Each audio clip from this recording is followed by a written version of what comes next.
It's been a month since the crowds were last hoping for a glimpse of William and Kate.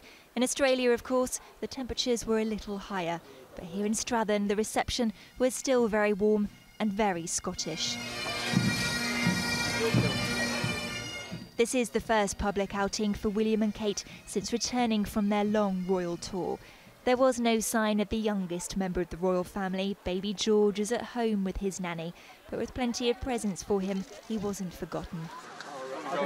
First up for William was meeting crew from Scotland's charity air ambulance, and there were hints of a new career for the Duke. He did step down as a search and rescue pilot, but in the last few days there's been talk he's considering becoming an air ambulance pilot. No confirmation of his plans from him today, but plenty of enthusiasm. They asked me how fast we cruised at and the maximum speed. And what is the maximum speed? 145 knots. And we cruised at 120 knots. And I felt like I was being grilled by the instructor.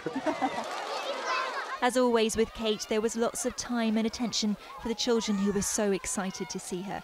And as the Duchess works as a volunteer for the Scouts, she knew all the right questions to ask. They asked if we'd ever been camping before. And they asked how many years you've been in clubs for. And what some badges meant. And she also asked what the thing I had with my neck was, and it was one of the medals that we were all making. And no Scottish trip would be complete without a sample of the local whisky. This was a stop-off at Scotland's oldest working distillery. Before moving on to a nearby village fete, where once again, George is all people wanted to hear about. Is that for George? Oh, thank you so much.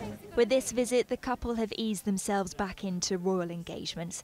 But there is still one very important date in the diary ahead, George's first birthday in July.